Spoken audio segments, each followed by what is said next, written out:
Hi guys, and welcome back to another episode of RelyonNye. Today we are going to cultivate digital empathy in this mean day and age. I don't know why it's a thing, but it seems like the more we get connected to each other, the more like we're nasty towards each other, and that's just not okay. So I know this is going to be a hard pill to swallow for some, but just to talk about what digital empathy really means. You know, it goes into aspects of respecting each other and just being understanding of people are real online. These people are real, they have real feelings, they have real struggles.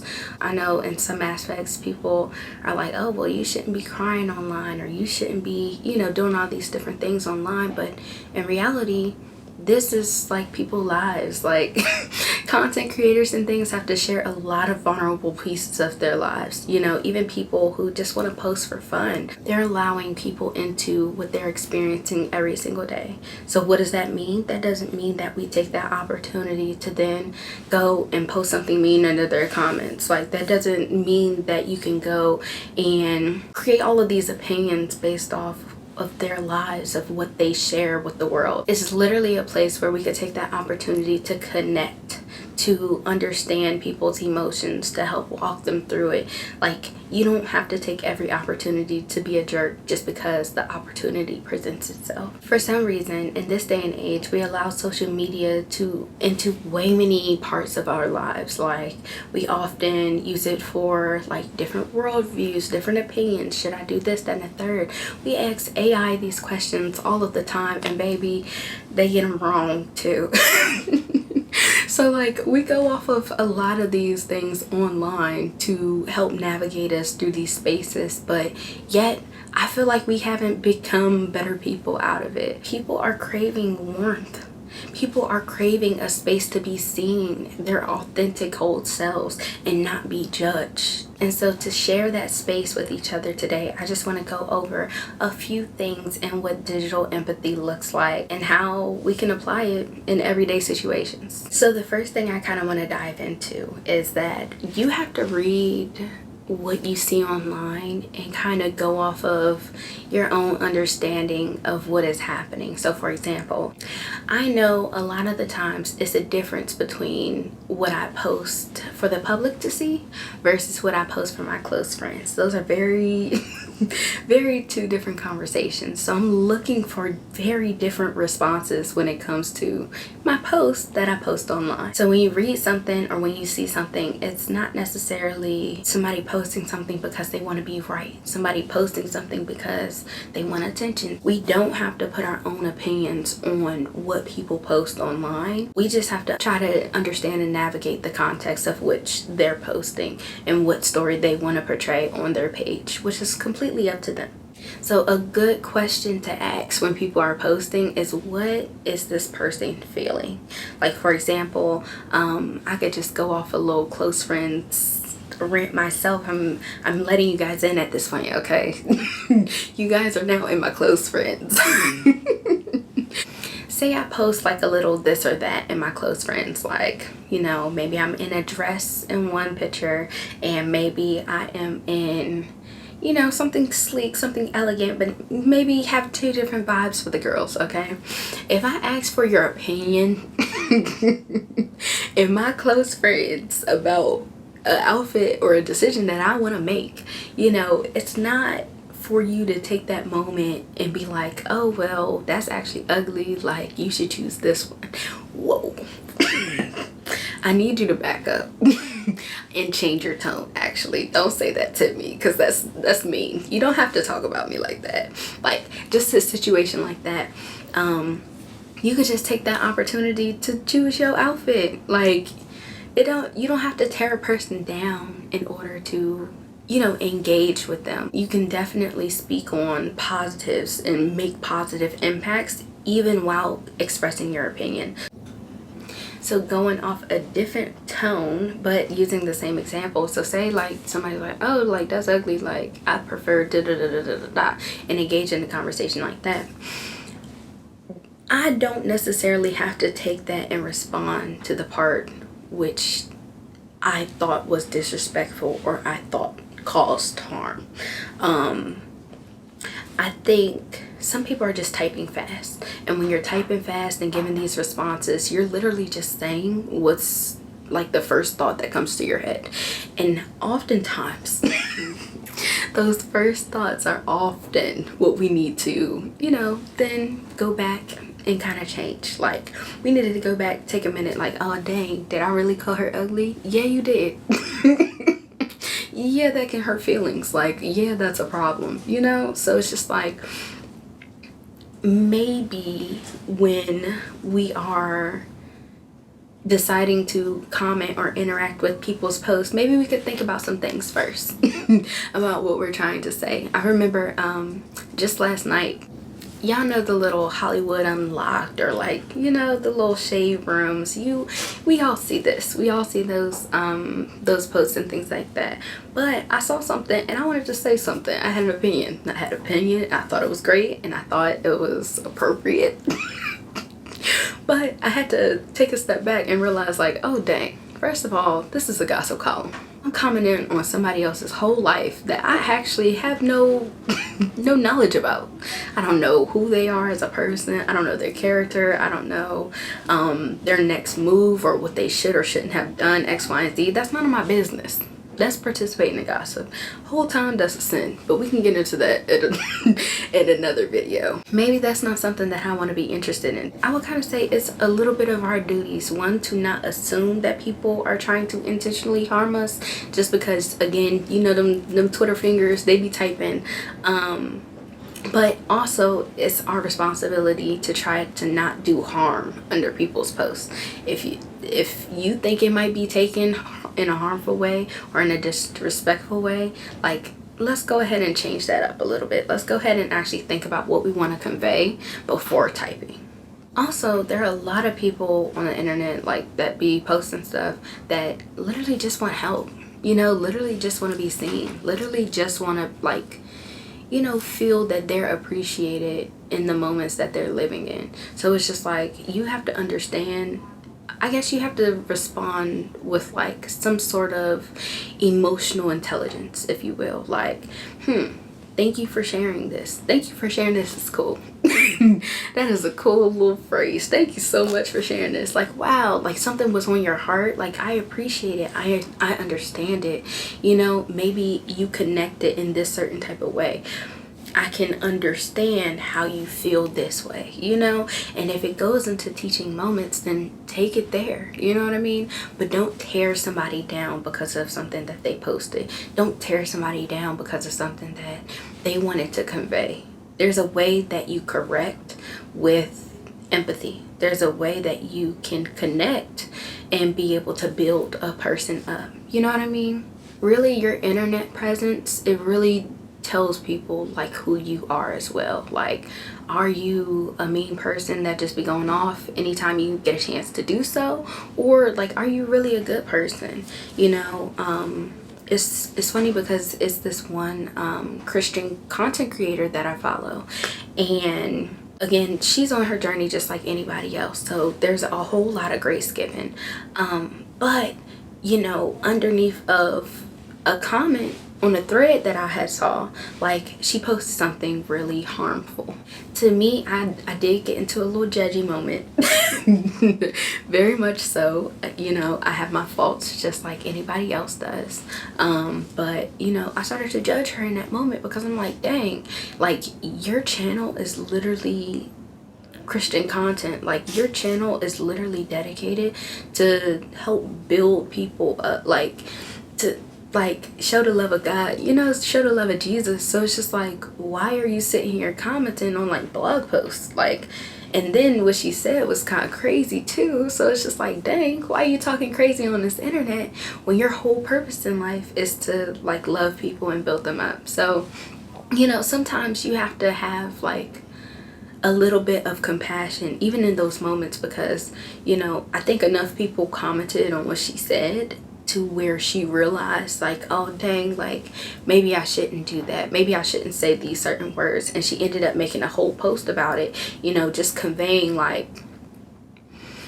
that she's in a learning process too. A lot of the times on the internet, you still have to have that same compassion for other people. You know what I mean? Like, you still have to have that patience with people. It's a space where a lot of people are learning. And just like in that moment, like, you can teach people through those hard times. Like, it's okay to address hard things online. I think that's perfectly fine. But I also think that with that, you have to be cognizant of how you're conveying what you want to address. For example, a lot of times online, you don't understand the tone of what people are trying to convey to you. Like when I said that girl's post was crazy, right? So if I just post under her thing, that was crazy, you know, you don't understand if I'm like, oh, that was crazy, or it's just like, that's a little crazy. Like, you know, you don't, it's the context behind it. You can't read the context behind it when it comes to posting online. So because of that, I feel like we should be more aware of how we're conveying our message so that it doesn't hurt, it doesn't offend.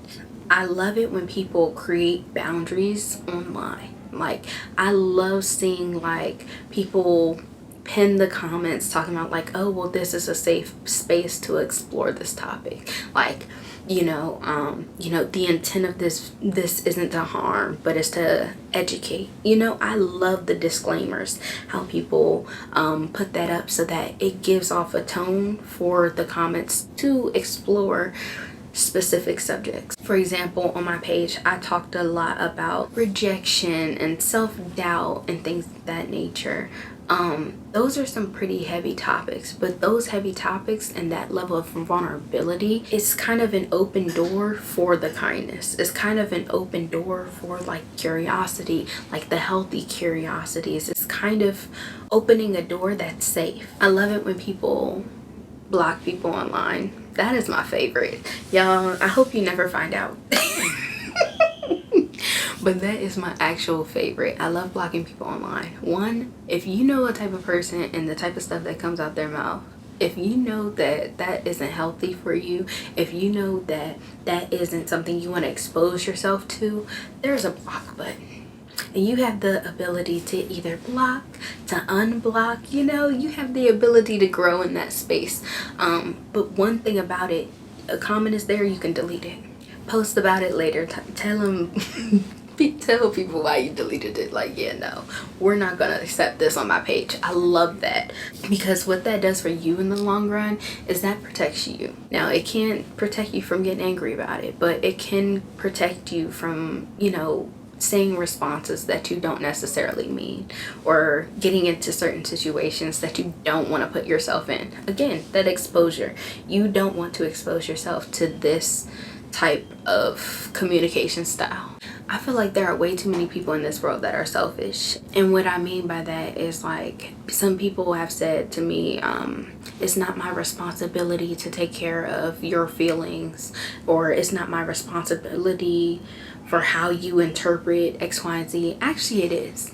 You know, actually we do have a shared responsibility, but it's more of a communication tool. So, you know specific words that are triggered or harmful or attached to a negative meaning. You understand that ugly is a bad word. I don't care what anybody says, you know, empowered and they're ugly, whoop, whoop, whoop. Ugly is a bad word with a bad negative context. And so if you're calling somebody ugly online, what did you intend to happen there? Like, if somebody's feelings was hurt, of course, you know what I mean? And so I think, like, just as being a person, it's our responsibility to not walk around this earth trying to harm, not walk around this earth trying to make people upset and be angry. And like, it really speaks to your own character. So yes, that is a shared responsibility. And the phrase, you'll catch more bees with honey than with vinegar, you know, it really speaks to a lot, because it's just like, you will connect way much more. You know, if you're kind to people, if you're polite to people, if you're considerate of another person, like you'll connect to so many other people faster and attract people to you rather than trying to connect off of something negative. That type of empathy shows a lot of like spiritual maturity. It shows a lot of just emotional like discipline. And it shows like just how intentional you are in being meaningful and having meaningful conversations. People want to build trust.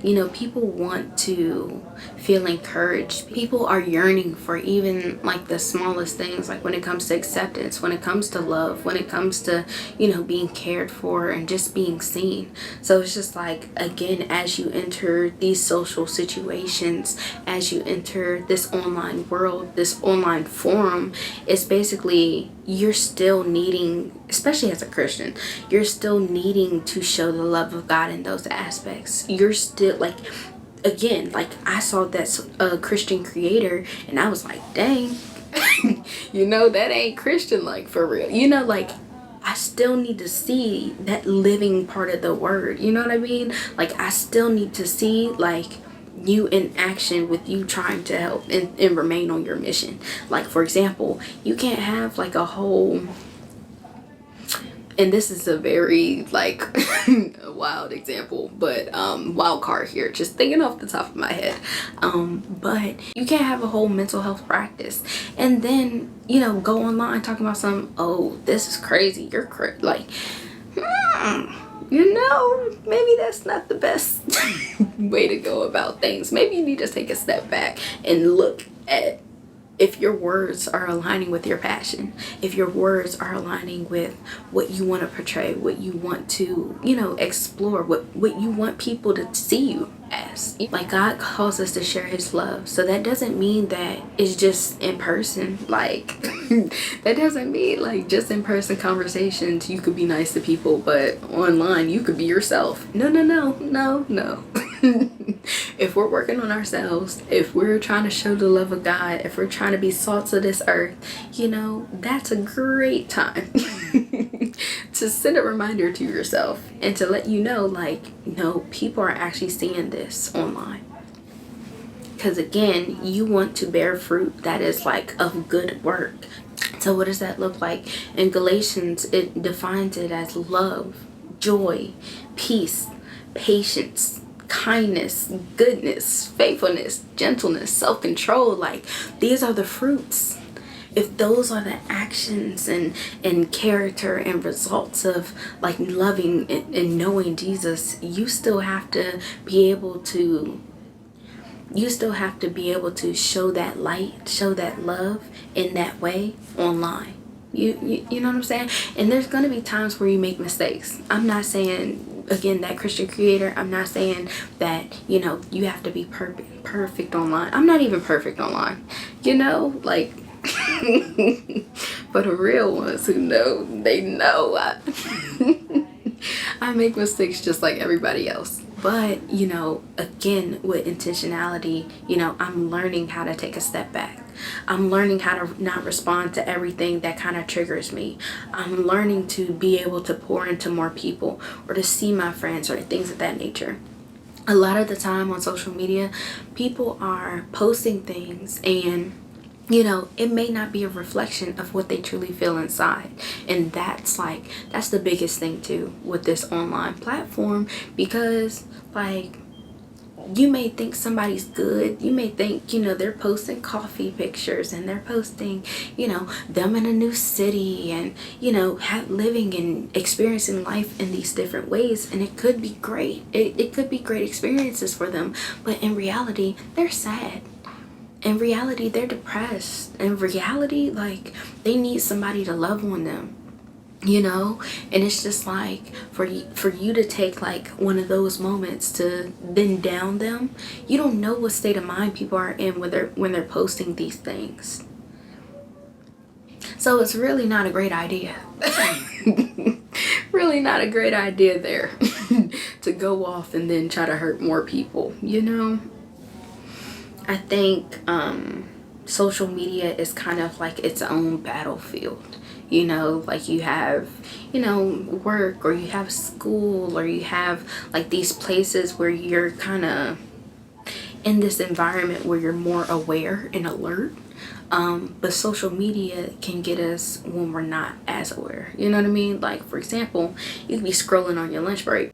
Again, since you're in a relaxed state of mind, those first thoughts may not be, you know, as appropriate or as like clean cut as they possibly could be. I know a lot of this might be hard, especially for you know, people who are more empathetic, for people who are more caring and understanding, and just those people that really try hard to work on themselves.